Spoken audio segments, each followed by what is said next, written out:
So what am I going to cover today? First off, I think it's relatively important that everybody understand what was our starting point. So I'm going to walk through what was the starting point, and again, I'm going to tell you a story today, because really, in these efforts, really what we're talking about, it has to be a story that people understand and can relate to. They have to understand the vision, and we have to understand how we're going to achieve that vision. So I'm going to give you an idea of what the starting point was. I'm then going to walk you through what the virtual fulfillment e-business model is. It's somewhat of a high level. I then want to get into some of the issues that Jim Hindmarch referred to during the kickoff this morning as far as, well, what's the problem statement? What is the problem that we're all trying to solve? Because clearly, in order for us to really execute quickly, and again, those are the two key words in this program, execution and speed, we need to understand what the problem is we're trying to solve. Once we understand that, we need to understand, well, what is the target that we're trying to hit, and what are the milestones, or what are the steps we're going to actually take to get us to where we want to go.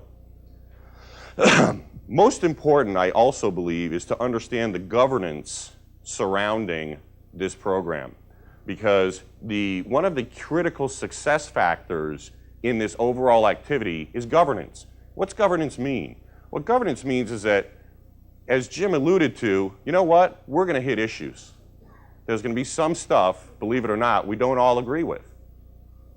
And in order to move us past that disagreement or that issue, we need governance. And governance says, who do we go to be the tiebreaker? Who do we go to as the decision maker?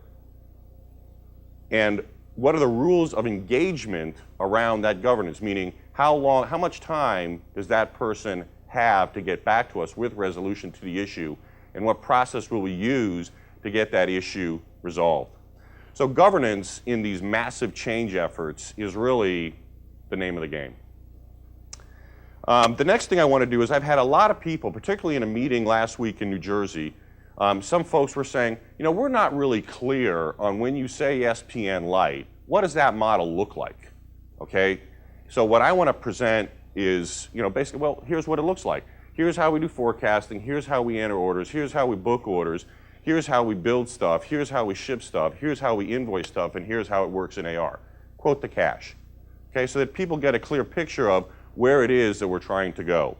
And then the next thing I want to do is I want to walk through the work plan. We have a Microsoft project work plan that essentially is our roadmap.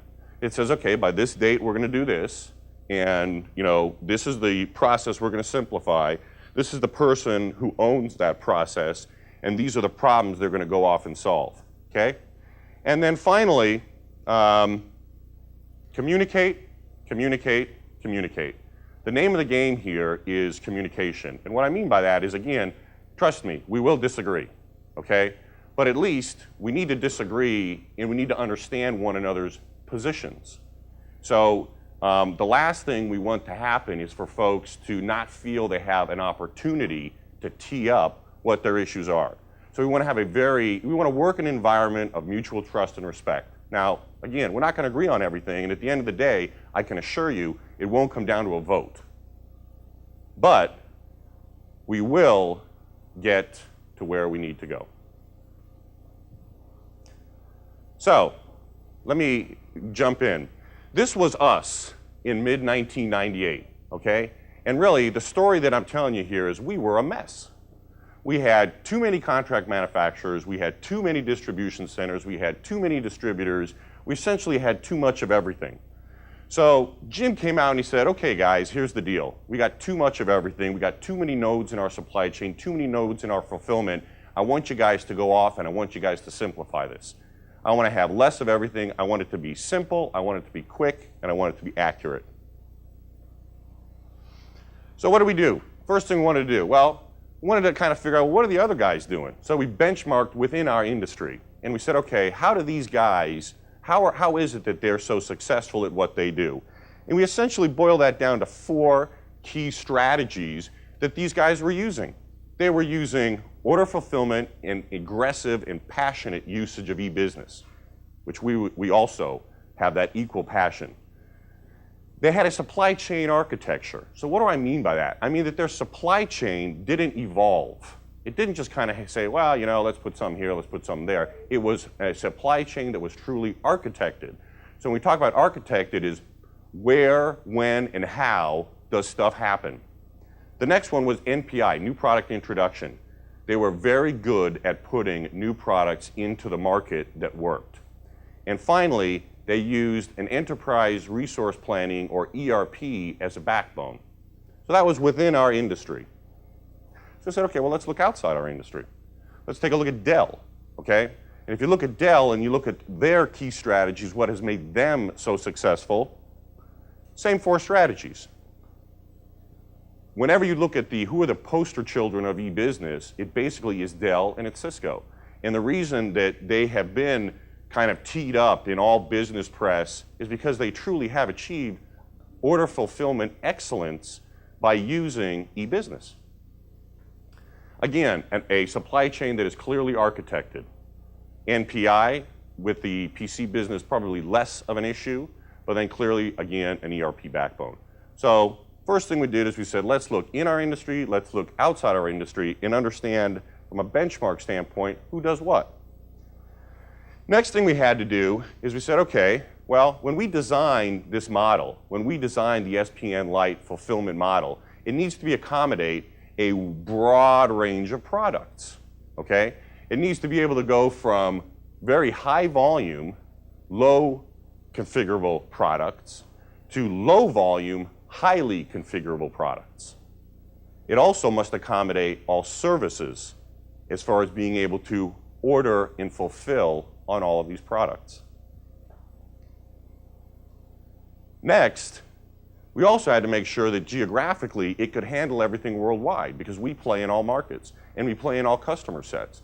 We play in the RHCs, we play with distributors, we play with PTTs, we play with ILECs, CLECs, and we do it globally.